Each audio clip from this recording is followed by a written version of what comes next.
جنت کو دارالسلام اسی لیے کہا جاتا ہے کہ وہاں ہر طرح کے مشکلات، تکلیفیں، بڑھاپا، بیماری اور پریشانی اور غم و رنج سے نجات ہوگی اور انسان خلاصی پا جائے گا۔ قرآن مجید میں آتا ہے لہم دار السلام عند ربہم وہو ولیہم بما کانوا یعملون، انہی کے لیے ان کے رب کے ہاں سلامتی کا گھر ہے، یعنی جہاں وہ ہر تکلیف سے سلامت ہوں گے اور وہ ان کا مددگار ہے ان اعمال کی وجہ سے جو وہ کرتے ہیں۔ یعنی دنیا میں اگر انسان اپنے ایمان کو سلامت رکھے، اللہ سبحانہ تعالیٰ کی حدود کی حفاظت کرے، تو کل انشاءاللہ اللہ تعالیٰ اسے سلامتی کا گھر عطا کریں گے۔ حقیقت یہ ہے کہ انسان دنیا میں مکمل امن و امان چاہتا ہے، وہ اپنی دنیا کو جنت بنانا چاہتا ہے، وہ آج کی زندگی کو یہ چاہتا ہے کہ ہر طرح کی تکلیف اور ہر مشکل سے خالی ہو جائے، لیکن اللہ سبحانہ تعالیٰ نے یہ سلامتی اور یہ امن اور یہ سب نعمتیں کل کے لیے رکھی ہیں، یعنی جنت کی شکل میں۔ اس لیے انسان کو اس دنیا میں رہتے ہوئے اس کی تلاش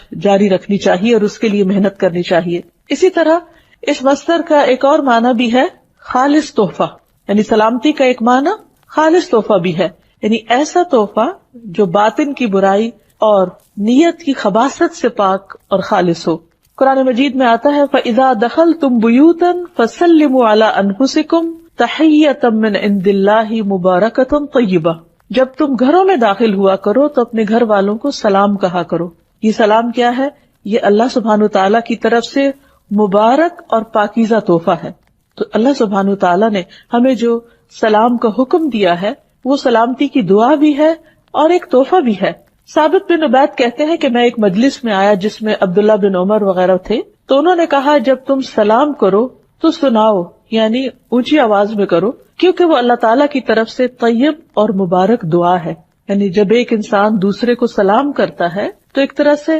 برکت کی دعا دیتا ہے اور سلامتی کی دعا دیتا ہے، اور اس چیز کو مسلمانوں کے درمیان رائج کر کے دراصل اللہ سبحانہ تعالیٰ نے انہیں ایک بہت خوبصورت تحفہ دیا ہے کہ جو وہ ہر وقت ایک دوسرے کو دے سکتے ہیں۔ جیسا کہ ہم جانتے ہیں کہ تحفے کا تبادلہ باہم محبت بڑھاتا ہے، لیکن یہ ممکن نہیں کہ انسان ہر وقت ایک دوسرے کو مادی شکل میں تحفے دے سکے۔ اللہ سبحانہ تعالیٰ نے ہم سب پر کس قدر مہربانی کی ہے اور ہمیں ایک ایسا کلمہ سکھا دیا، یعنی سلام کا، کہ جو خود ایک تحفہ ہے، اور اس کو خود اس نے تحفہ اور برکت والی چیز کہا ہے کہ اگر ہم ایک دوسرے کے ساتھ اس کو ایکسچینج کرتے رہیں تو اس میں ہمارا کچھ بھی خرچ نہیں آتا، لیکن اگر ہم خوشی کے ساتھ دوسروں کو سلام کریں اور جواب میں سلامتی کی دعا پائیں تو اس سے یقیناً ایسے لوگوں کے اندر رحمتیں اور برکتیں نازل ہوں گی، ان کے اندر سے دشمنیاں اور حسد اور شیطان کی ڈالی ہوئی نجاست ختم ہوگی۔ اللہ سبحانہ تعالیٰ کی طرف سے یہ پاکیزہ اور خوبصورت تحفہ آدم علیہ السلام کو ملا تھا جو ان کی سب اولاد کے لیے تھا۔ اب کچھ نے اسے اختیار کر لیا اور کچھ نے نہیں۔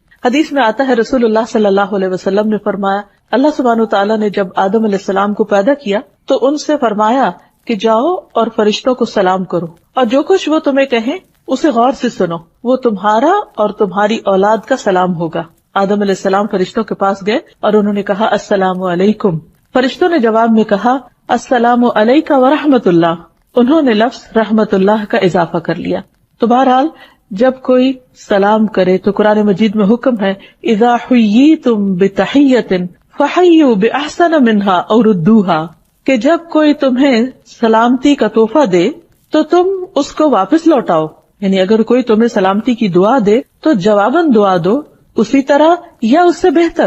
بِأَحْسَنَ مِنْهَا، اور اگر احسن نہیں یعنی ورحمت اللہ نہیں کہہ سکتے تو فردوہا، اتنا تو کہو جتنا دوسرے نے تمہیں کیا۔ اس لیے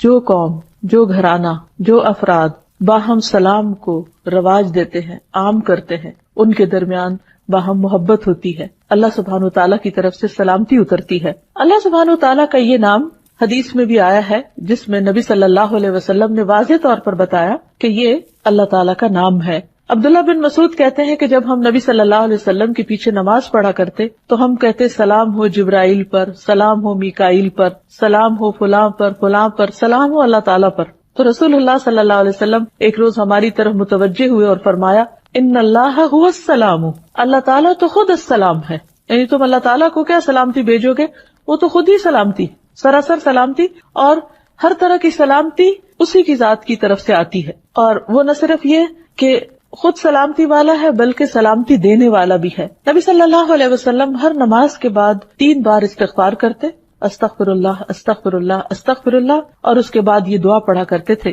اللہم انت السلام ومنک السلام تبارکت یا ذا الجلال والاکرام، اے اللہ تو السلام ہے، یعنی تمام عیوب سے پاک ہے، ہر کمی سے پاک ہے، اور تجھی سے سلامتی ہے، یعنی اس کائنات کے اندر جو کچھ بھی سلامت ہے وہ تیری وجہ سے ہے، اے بزرگی اور بخشش والے تو برتر ہے، بہت برکت والا ہے، تبارکت یا ذا الجلال والاکرام۔ اللہ سبحانہ وتعالی نے اپنے انبیاء اور نیک بندوں کو دنیا میں سلام کیا ہے۔ قرآن مجید میں آتا ہے سلام علی نوح، سلامتی ہو نوح پر علیہ السلام، پھر اسی طرح سلام علی ابراہیم، ابراہیم پر سلامتی ہو، سلام علی موسیٰ، موسیٰ علیہ السلام پر سلامتی ہو، سلام علی الیاسین، الیاسین پر سلامتی ہو، اور سلام علی المرسلین، سارے رسولوں پر سلامتی ہو۔ قرآن مجید کی ایک اور آیت میں آتا ہے قل الحمد للہ وسلام علی عبادہ الذین اصطفیٰ اللہ خیر اما یشرکون۔ اللہ تعالیٰ نے نبی صلی اللہ علیہ وسلم سے کہا کہہ دیجئے سب تعریف اللہ کے لیے ہے اور سلام ہے اس کے ان بندوں پر جنہیں اس نے چن لیا، کیا اللہ بہتر ہے یا وہ جنہیں یہ شریک ٹھہراتے ہیں؟ اللہ سبحانہ وتعالیٰ جو السلام ہے اسی سے سلامتی اور عافیت کی امید اور توقع کی جا سکتی ہے۔ وہی اپنے بندوں کو ہر طرح کے ہول، ہر طرح کے خوف اور ہر طرح کی پریشانی میں سلامتی عطا کرتا ہے، جیسی سلامتی اس نے یحییٰ علیہ السلام کو عطا کی، جس کا خاص طور پر اللہ تعالیٰ نے قرآن مجید میں ذکر کیا۔ کسی بھی انسان کی زندگی میں بہت سے مواقع پریشانی کے ہو سکتے ہیں، لیکن 3 مواقع خاص طور پر پریشانی کے ہیں، جن میں سے ایک وہ دن جب انسان دنیا میں آتا ہے، دوسرا وہ دن جب وہ دنیا سے جاتا ہے، اور تیسرے وہ دن جب وہ قبر سے اٹھایا جائے گا۔ دنیا میں آنے کا دن پریشانی کا دن اس لیے کہ انسان ایک بالکل تنگ و تاریک کوٹھڑی سے ایک وسیع اور عریض دنیا میں آ جاتا ہے جو اس کے لیے بالکل اجنبی ہے، تو وہ آتے ہی گھبراہٹ کا شکار ہوتا ہے۔ دوسرے وہ دن جو موت کا دن ہوتا ہے، جب انسان اس دنیا سے رخصت ہو رہا ہوتا ہے، جدا ہو رہا ہوتا ہے، جب اس کی نگاہیں پھر جاتی ہیں، جب وہ اس دنیا سے اجنبی ہو جاتا ہے اور ایک نئی مخلوق سے ملاقات کرتا ہے، یا تو رحمت کے فرشتے یا عذاب کے فرشتے۔ جو نیک روح ہوتی ہے اس کے پاس جو فرشتے آتے ہیں وہ آ کر اس کو سلام کرتے ہیں، سلام علیکم طبتم، سلامتی ہو تم پر، تم بہت اچھے رہے۔ اللہ سبحانہ وتعالیٰ کی طرف سے بھی سلامتی لاتے ہیں۔ اور تیسرے وہ دن جس دن انسان اپنی قبر سے اٹھایا جائے گا اور وہ حشر کا دن ہوگا، وہ بھی سخت مصیبت کا بہت طویل دن، بہت گھبراہٹ کا دن ہوگا، لیکن اللہ سبحانہ وتعالیٰ کو السلام ماننے والے اس دن بھی سلامتی اور امن میں رہیں گے، اور اللہ سبحانہ وتعالیٰ ان کو اپنی خاص سلامتی سے نوازے گا اور ان سے ہر طرح کا خوف اور غم اور گھبراہٹ اور پریشانی دور کر دے گا۔ تو اللہ سبحانہ وتعالیٰ نے جیسے یحییٰ علیہ السلام کے لیے ان مواقع کی سلامتی کا ذکر کیا، ہم دعا کرتے ہیں کہ اللہ تعالیٰ ہم سب کو بھی اپنی خاص حفاظت اور عافیت میں رکھے اور سلامتی سے نوازے۔ پھر اسی طرح ہم دیکھتے ہیں کہ اللہ سبحانہ وتعالیٰ اپنے بندوں کو جنت میں بھی سلام بھیجے گا۔ ارشاد فرمایا سلام قولا من رب الرحیم، سلام ہو اس رب کی طرف سے جو بہت مہربان رب ہے، جو بہت رحم فرمانے والا ہے۔ یہاں پر اللہ سبحانہ وتعالیٰ کی صفت الرحیم کا بھی ذکر کیا گیا، کیونکہ جنت میں صرف کوئی بھی اللہ کی رحمت ہی کی وجہ سے جا سکتا ہے، اور خود جنت کے ناموں میں سے ایک نام رحمت بھی ہے کہ انتی رحمتی، تو میری رحمت ہے، تمہارے ذریعے میں جس پہ چاہوں گا رحم فرماؤں گا۔ تو جو لوگ جنت میں جا چکیں گے تو اللہ تعالیٰ ان کو سلام بھیجیں گے، اولئک یجزون الغرفۃ بما صبروا ویلقون فیہا تحیۃ وسلاما، ان کو جنت کا سب سے اونچا بالا خانہ انعام میں ملے گا، یعنی جو صبر کرنے والے ہیں، اس لیے کہ انہوں نے صبر کیا، اور اس میں ان کا استقبال زندگی کی دعا اور سلام کے ساتھ کیا جائے گا۔ اسی طرح نیک لوگ جب جنت میں پہنچ جائیں گے تو ان کے چاروں طرف سے فرشتے حاضر ہو کر ان کو سلام کریں گے اور انہیں اس بات کی مبارک دیں گے کہ وہ کامیابی کی منزل کو پہنچ گئے۔ جنت کو بھی اللہ سبحانہ وتعالیٰ دار السلام کے نام سے پکارتے ہیں۔ قرآن مجید میں آتا ہے لہم دار السلام عند ربہم وہو ولیہم بما کانوا یعملون، انہی کے لیے ان کے رب کے ہاں سلامتی کا گھر ہے اور وہ ان کا مددگار ہے ان اعمال کی وجہ سے جو وہ کرتے تھے۔ یعنی جنت ایک ایسا مقام ہے کہ جہاں انسان کو کسی قسم کی کوئی تکلیف نہ ہوگی، کوئی پریشانی نہ ہوگی، لا یسمعون فیہا لغوا ولا تأثیما، جس میں انسان نہ کوئی بےہودہ گفتگو سنے گا اور نہ ہی گناہ میں ڈالنے کی کوئی بات، الا قیلا سلاما سلاما، مگر وہاں ایک قول بہت زیادہ ہوگا، ایک بات بہت عام ہوگی اور وہ سلام ہی سلام ہوگی، یعنی ہر طرف سے سلامتی کی پکار ہوگی، ہر کوئی ایک دوسرے کو سلامتی کے ساتھ گریٹ کر رہا ہوگا۔ کتنی خوبصورت ہے وہ جگہ اور کتنا بہترین ہے وہ مقام. لیکن وہ کس کے لیے ہے؟ یہ ان لوگوں کے لیے ہے جو دنیا میں ایک دوسرے کو اپنی تکلیفوں سے سلامتی میں رکھے، جو دنیا میں دوسروں کے لیے تکلیف کا باعث نہ بنے، جو اپنی زبان سے دوسروں کو سلامت رکھے، جو اپنے ہاتھوں سے دوسروں کو سلامت رکھے، جو اس دنیا میں شر اور فساد نہ پھیلائیں، دنیا کو بھی ایک سلامتی کی جگہ بنائیں. پھر یہ ہے کہ اللہ سبحانہ وتعالیٰ کا جو نام السلام ہے، یہ اس لیے بھی ہے کہ اللہ سبحانہ وتعالیٰ ہر نقص اور عیب سے پاک ہیں. اللہ سبحانہ وتعالیٰ کی صفات اتنی بلند ہیں، اس کی شان اتنی بلند ہے کہ اس کے اندر کسی قسم کا بھی کوئی عیب نہیں پایا جاتا، اور اسی لیے وہ سلامتی کو پسند کرتا ہے. اس نے ہمارے لیے جو دین پسند کیا اس کا نام بھی اسلام رکھا، جو پھر اسی روٹ یعنی سین لام میم سے ہی ہے کہ جو شخص اسلام قبول کر لیتا ہے وہ سلامتی میں آ جاتا ہے، اللہ تعالیٰ کی رحمت میں آ جاتا ہے. قرآن مجید میں اللہ سبحانہ وتعالیٰ فرماتے ہیں وَرَضِيتُ لَكُمُ الْإِسْلَامَ دِينًا، میں نے تمہارے لیے دین نے اسلام کو پسند کیا، یعنی اسلام کو بطور دین تمہارے لیے پسند کیا. پھر اللہ تعالیٰ جو انسانوں کو ہدایت کی طرف بلاتا ہے تو اس کے لیے بھی فرماتا ہے وَاللَّهُ يَدْعُو إِلَى دَارِ السَّلَامِ، اللہ تمہیں سلامتی کے گھر کی طرف دعوت دیتا ہے. یعنی اگر تم اللہ کی مرضی کے مطابق زندگی بسر کرو، اس کی اطاعت کرو، اس کی فرما برداری کرو تو تم سلامتی کو پہنچو گے. پھر اسی طرح ایک اور جگہ پر فرمایا قد جاءکم من اللہ نور وکتاب مبین یہدی بہ اللہ من اتبع رضوانہ سبل السلام ویخرجہم من الظلمات الی النور بإذنہ ویہدیہم الی صراط مستقیم. لوگو، اب تمہارے پاس اللہ کی طرف سے روشنی اور ایک ایسی واضح کتاب آ چکی ہے جس کے ذریعے اللہ تعالیٰ ان لوگوں کو سلامتی کی راہیں دکھاتا ہے جو اس کی رضا کے پیچھے چلتے ہیں، اور انہیں اپنے اذن سے اندھیروں سے نکال کر روشنی کی طرف لے جاتا ہے اور سیدھی راہ کی طرف ان کی رہنمائی کرتا ہے. عام طور پر ہمارا یہ خیال ہوتا ہے کہ شاید اگر ہم دین کی طرف آئیں گے یا ہم اللہ سبحانہ وتعالیٰ کی بات مانیں گے شاید دنیا ہمارے لیے مشکل ہو جائے گی. لیکن حقیقت یہ ہے کہ اللہ سبحانہ وتعالیٰ نے جتنے بھی احکامات ہمیں دیے ہیں، بعض اوقات وہ ہمیں اپنی مرضی کے خلاف یا پسند کے خلاف لگتے ہیں یا ہماری خواہش نفس اس کے اگینسٹ جاتی ہے، اور ہم یہ سمجھتے ہیں کہ شاید یہ ہمارے اوپر زیادتی کی گئی ہے ہمیں کوئی خاص حکم دے کر.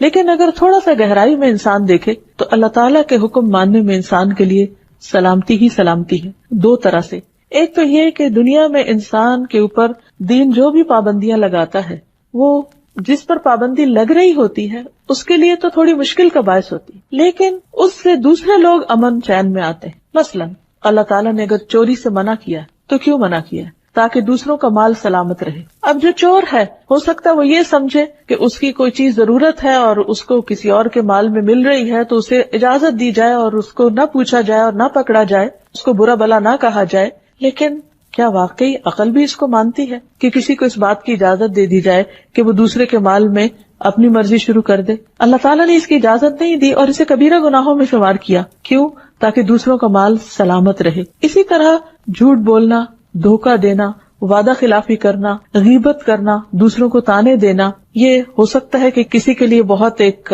خوشگوار فعل ہو، اور کچھ لوگوں کی ہیبٹ بن جاتی ہے کہ وہ دوسروں کی برائیاں کر کے اس سے لطف اٹھاتے ہیں، یا دوسروں کی عزت اچھال کر اس کو اپنے لیے ایک بہت انجوائبل چیز سمجھتے ہیں اور اس میں کوئی قباحت محسوس نہیں کرتے، یا بعض اوقات دوسروں کو تانا دے کر دوسروں کا دل دکھا کر وہ بہت لطف اٹھاتے ہیں. اور بظاہر دیکھنے میں کوئی کہہ سکتا کہ اچھا چلو کوئی بات نہیں، ایسی بھی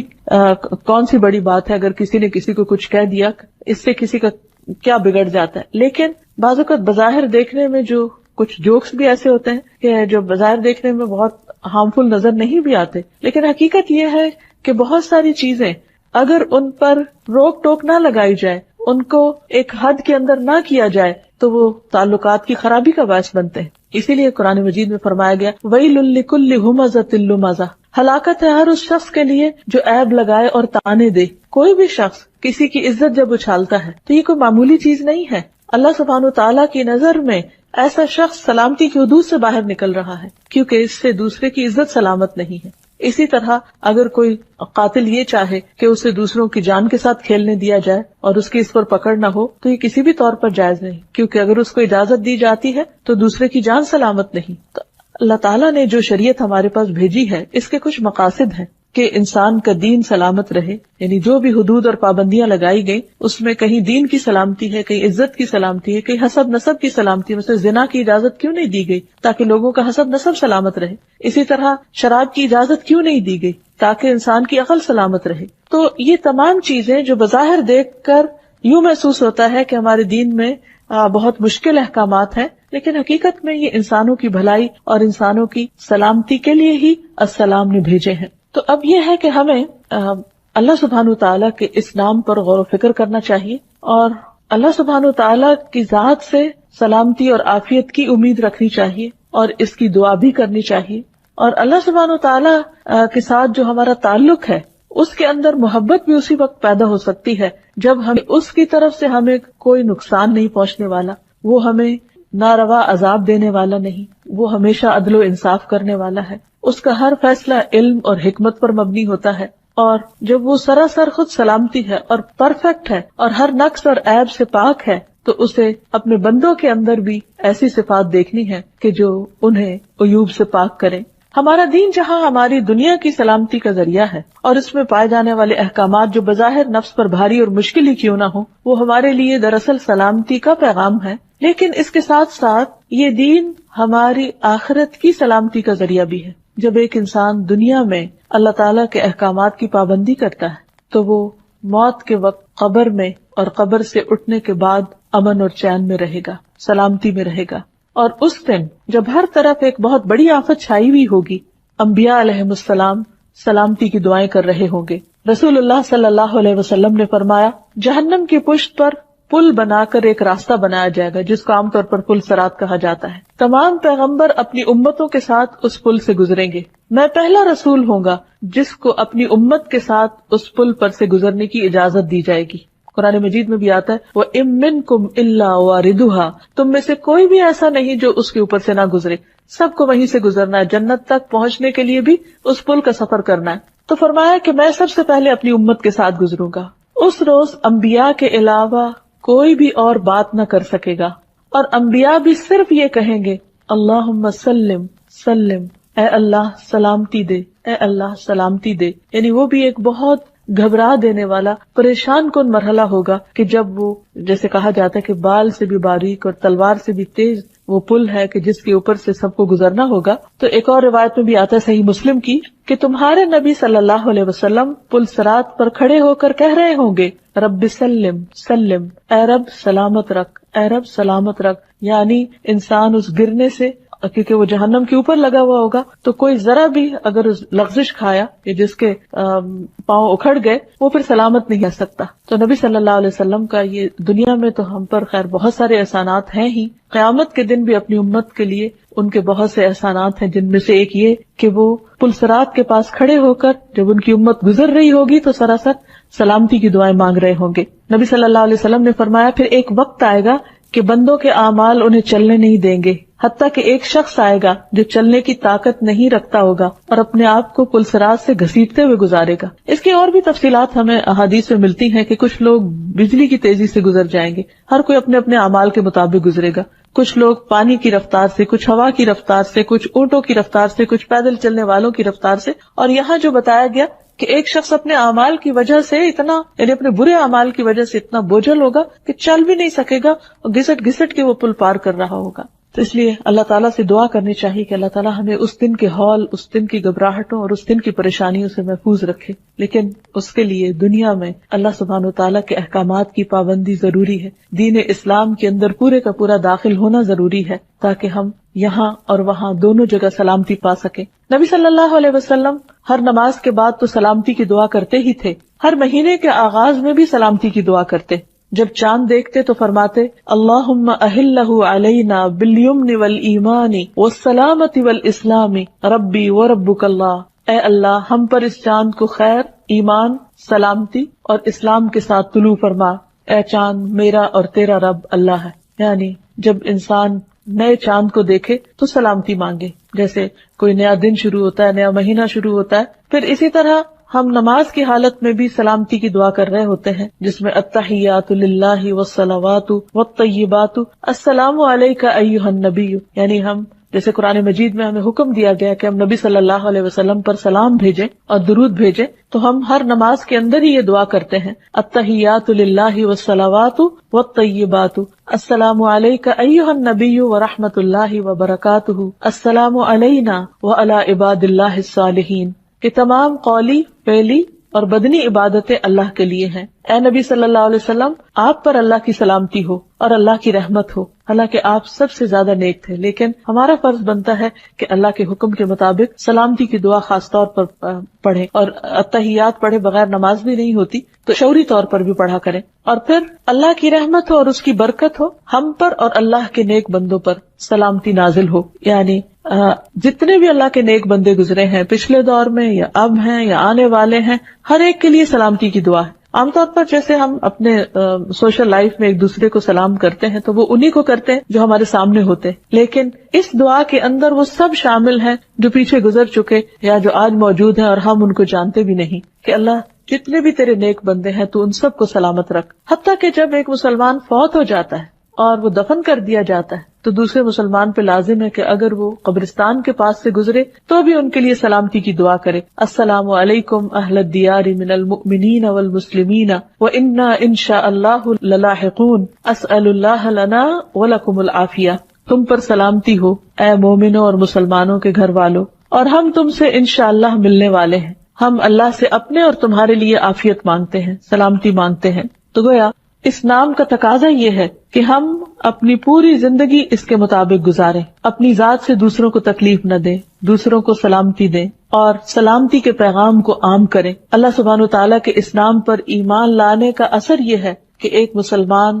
اپنی ذات سے کسی کو تکلیف نہیں دیتا اور اپنے ہاتھ اور زبان کو روک لیتا ہے اپنے گھر والوں کو تکلیف دینے سے، اپنے پڑوسیوں کو، اپنے رشتہ داروں کو اور تمام انسانوں کو۔ اور یہی ایک مسلمان کی پہچان ہے کہ المسلم من سلم المسلمون من لسانہ ویدہ۔ مسلمان کون ہے؟ مسلمان وہ ہے کہ جس کی زبان اور جس کے ہاتھ سے دوسرے مسلمان محفوظ رہے، ان کی عزتیں محفوظ رہے، ان کے دلوں کو تکلیف نہ پہنچے، یعنی انسان ایسی کوئی بات نہ کرے کہ جس سے دوسرے ہرٹ ہوں۔ پھر اسی میں یہ بات آ جاتی ہے کہ انسان صرف زبانی کلامی باتیں ہی نہ کرے بلکہ اس کے ایکشنز ایسے ہوں کہ جس سے دوسرے لوگ محفوظ ہوں۔ مثلاً کسی کو امان دی ہے تو اسے دھوکہ نہ دے۔ رسول اللہ صلی اللہ علیہ وسلم نے فرمایا، جو شخص کسی کو پہلے اس کی جان کی امان دے پھر اسے قتل کر دے تو قیامت کے دن اسے دھوکے کا جھنڈا دیا جائے گا، یعنی سب دنیا کے سامنے اس کو رسوا کیا جائے گا کہ یہ شخص دوسروں کو دھوکہ دینے والا تھا۔ نبی صلی اللہ علیہ وسلم نے یہ بھی فرمایا، اللہ کی قسم وہ ایمان والا نہیں، اللہ کی قسم وہ ایمان والا نہیں، اللہ کی قسم وہ ایمان والا نہیں۔ عرض کیا گیا، یا رسول اللہ صلی اللہ علیہ وسلم کون ایمان والا نہیں؟ فرمایا، وہ شخص جس کے شر سے اس کے پڑوسی محفوظ نہ ہو، اس کے کولیگز، اس کے ساتھی، اس کے آس پاس والے اس کے شر سے نہ بچے ہوئے ہوں۔ تو آپ سوچئے کہ اگر کوئی شخص کسی کے لیے سلامتی کا ماحول نہیں پیدا کرتا تو وہ خود کیسے سلامت ہو سکتا ہے؟ اللہ کے رسول صلی اللہ علیہ وسلم اس سے کیسے خوش ہو سکتے ہیں؟ وہ ان کی شفاعت کی کیسے امید رکھ سکتا ہے؟ لہذا بہت ضروری ہے کہ ہم اپنے آپ کو اس قابل بنائیں، اس چیز کے اہل بنائیں ان اعمال کے ذریعے جو سلامتی کو دعوت دیتے ہیں۔ اللہ سبحانہ وتعالیٰ کا یہ نام اور صفت ہم سے تقاضا کرتی ہے کہ ہم سلامتی کو عام کریں اور باہم ایک دوسرے کو کثرت سے سلام کریں۔ رسول اللہ صلی اللہ علیہ وسلم نے فرمایا، سلام اللہ کے ناموں میں سے ایک نام ہے جسے اس نے زمین میں رکھا ہے، تم سلام کو آپس میں پھیلاؤ۔ یعنی جس وقت بھی ایک شخص دوسرے کو السلام کہتا ہے تو گویا وہ اللہ کا نام لے رہا ہوتا ہے، وہ ایک عبادت کی حالت میں ہوتا ہے۔ اللہ سبحانہ وتعالیٰ نے ایک خوبصورت لفظ، ایک خوبصورت تحفہ بھیجا ہے کہ جس کو ہم ایک دوسرے کو دیتے رہیں تو ہمارے لیے بھی سلامتی ہوگی اور دوسرے بھی محفوظ رہیں گے، کیونکہ یہ نہیں ہو سکتا کہ آپ کسی کو کہیں کہ تم پر سلام ہو اور پھر اس کے بعد اس کو کسی قسم کی تکلیف دیں یا اس کے ساتھ زیادتی کریں۔ یہ گویا سلام ایک ڈھال ہے کہ جو انسان کو دوسرے انسان تک تکلیف پہنچانے میں ایک روک کا کام دیتا ہے۔ پھر اسی طرح آپ صلی اللہ علیہ وسلم نے فرمایا، افشوا السلام تسلموا، تم سلام پھیلاؤ سلامت رہو گے۔ یعنی اگر کوئی شخص یہ چاہتا ہے کہ وہ خود بھی سلامت رہے اور دوسرے بھی سلامت رہے تو انہیں سلام کلچر کو عام کرنا چاہیے۔ ابو الدرداء سے مروی ہے، رسول اللہ صلی اللہ علیہ وسلم نے فرمایا، افشوا السلام کی تعلو، سلام پھیلاؤ تاکہ تم بلند ہو جاؤ۔ اس سے پتہ چلتا ہے کہ سلام کرنا بلندی کا ذریعہ بھی ہے۔ اور پھر ایک مسلمان کے دوسرے مسلمان پر جو 6 حقوق ہیں ان میں سے سب سے پہلے نمبر پر سلام ہی ہے۔ پھر مسلمان کی گفتگو کا آغاز بھی سلام سے ہونا چاہیے۔ حدیث میں آتا ہے، السلام قبل الکلام، کلام سے پہلے سلام کیا جائے۔ اور پھر صرف ملاقات کے وقت ہی سلام نہ کیا جائے، جدا ہوتے وقت بھی سلام کیا جائے۔ نبی صلی اللہ علیہ وسلم نے فرمایا جب تم میں سے کوئی شخص کسی مجلس میں پہنچے تو سلام کرے، اور جب وہاں سے جانے کے لیے کھڑا ہو تو سلام کرے، اور دوسرا سلام پہلے سلام سے کچھ کم نہیں، یعنی دونوں ہی امپورٹنٹ ہے۔ اسی طرح صرف السلام علیکم بھی کہا جا سکتا ہے، اور السلام علیکم ورحمۃ اللہ وبرکاتہ بھی، جو اس میں ان دو مزید دعاؤں کا اضافہ کرتا ہے اس کا اجر اور بھی زیادہ بڑھ جاتا ہے۔ پھر جو شخص سلام میں پہل کرتا ہے وہ دراصل اللہ کی قربت تلاش کر رہا ہوتا ہے، یعنی سلام کرنا محض ایک رسمی یا رواجی کلمہ نہیں ہے، بلکہ یہ سراسر عبادت ہے جس سے اللہ کا قرب نصیب ہوتا ہے۔ ابو امامہ کہتے ہیں کہ عرض کیا گیا اے اللہ کے رسول صلی اللہ علیہ وسلم، جب دو آدمیوں کی ملاقات ہو تو کون پہلے سلام کرے، پہل کس کو کرنی چاہیے؟ آپ نے فرمایا جو ان دونوں میں سے اللہ کے نزدیک زیادہ ہوگا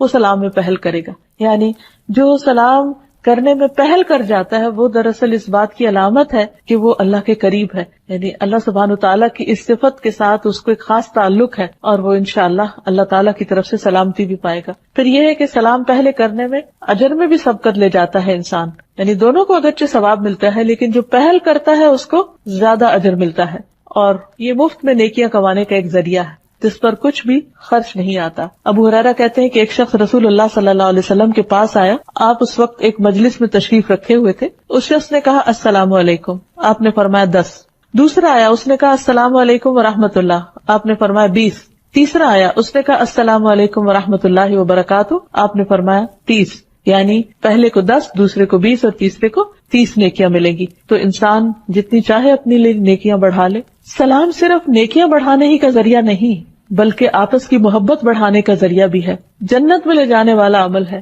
نبی صلی اللہ علیہ وسلم نے فرمایا تم جنت میں داخل نہ ہو سکو گے جب تک ایمان نہ لاؤ، اور تم ایمان نہیں لا سکتے جب تک آپس میں محبت نہ کرو، یعنی باہم محبت ایمان کا ذریعہ ہے۔ کیا میں تمہیں ایسی بات نہ بتاؤں کہ تم اس پہ عمل کرو تو تمہارے درمیان محبت پیدا ہو جائے؟ افشوا السلام بینکم، آپس میں سلام کو رواج دو، یعنی جب کثرت سے سلام کرو گے تو دلوں میں محبت پیدا ہو جائے گی۔ اور پھر یہ کہ صرف بڑوں کو ہی نہیں، صرف اپنے جیسوں کو ہی نہیں، بلکہ بچوں کو بھی سلام کرنا چاہیے۔ انس کہتے ہیں کہ نبی صلی اللہ علیہ وسلم بچوں کے پاس سے گزرے تو آپ نے ان کو سلام کیا۔ پھر اسی طرح بعض اوقات انسان کہیں باہر جاتا ہے تو سلام کرتا ہے لیکن گھر والوں کو سلام نہیں کرتا، تو گھر والوں کو بھی سلام کرنا چاہیے۔ ابو امامہ کہتے ہیں آپ صلی اللہ علیہ وسلم نے فرمایا 3 لوگ ایسے ہیں جن کا ضامن اللہ ہے، اگر وہ زندہ رہے تو اللہ ان کے لیے کافی ہو جائے گا، اگر فوت ہو جائے تو وہ جنت میں داخل ہوگا۔ ایک وہ شخص جو اپنے گھر میں سلام کر کے داخل ہو، یعنی اپنے ہی گھر والے ہیں، اپنے ہی پیارے ہیں، لیکن ان کو بھی دعا دیتا ہے، کیونکہ بعض اوقات ہم سمجھتے ہیں کہ شاید یہ کرٹیسی کے طور پر یا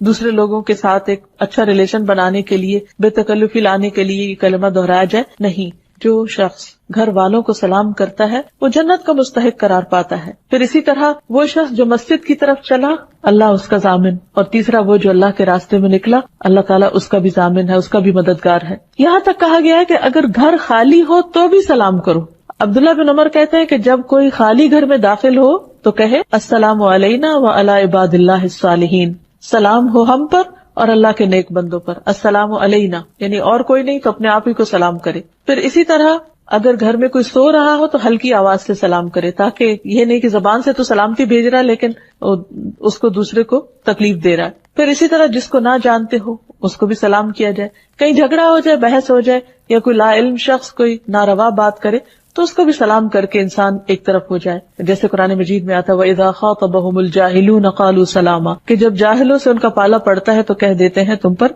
سلامتی ہو، اور ان سے اعراض برتتے ہیں۔ پھر یہ کہ سلام جو ہے وہ ناراضگی دور کرنے کا بھی ذریعہ ہے، اور جب کبھی باہم رنجش ہو جائے یا کوئی تعلقات میں کمی بیشی ہو جائے تو اس وقت بھی اس تعلق کو دوبارہ ریوائیو کرنے کے لیے سلام ایک بہت ہی خوبصورت طرز عمل ہے۔ پھر یہ کہ صحابہ کرام جو تھے وہ باہم ایک دوسرے کو کثرت سے سلام کرتے، یہاں تک آتا ہے کہ اگر کوئی کسی درخت کے اوٹ کے پیچھے ہوتا پھر سامنے آتا تو پھر سلام کیا کرتے۔ آپ صلی اللہ علیہ وسلم نے یہاں تک بھی فرمایا کہ جو سلام نہ کرے اسے اندر آنے کی اجازت نہ دو، اور اس معاملے میں صرف یہ نہیں کہ کرنے کی فضیلت بتائی گئی، جو نہ کرے اس کو ناپسند بھی کیا گیا۔ اور آپ نے فرمایا کہ سب سے بڑا بخیل وہ ہے جو سلام کرنے میں بخل کرے، یعنی جو کھل کے سلام نہیں کرتا یا شوق سے سلام نہیں کرتا یا سلام کرنے کو اپنی عادت نہیں بناتا۔ رسول اللہ صلی اللہ علیہ وسلم نے فرمایا لوگوں میں سب سے زیادہ عاجز وہ ہے جو دعا کرنے سے عاجز ہے، یعنی جب اس کو کوئی ضرورت پیش آتی ہے تو وہ ہاتھ نہیں اٹھاتا، اللہ سے مانگتا نہیں، اور لوگوں میں سب سے بڑا بخیل وہ ہے جو سلام میں بخل کرتا ہے، یعنی کہ اس کے منہ سے سلامتی کی دعا نہیں نکلتی. تو اللہ تعالیٰ سے دعا ہے کہ وہ ہمیں بہترین اخلاق عطا فرمائے، اپنے اس نام کی برکت سے وہ ہم سب کے اندر بہترین اخلاق پیدا کرے اور ہمیں سلام کی عادت عطا کر دے.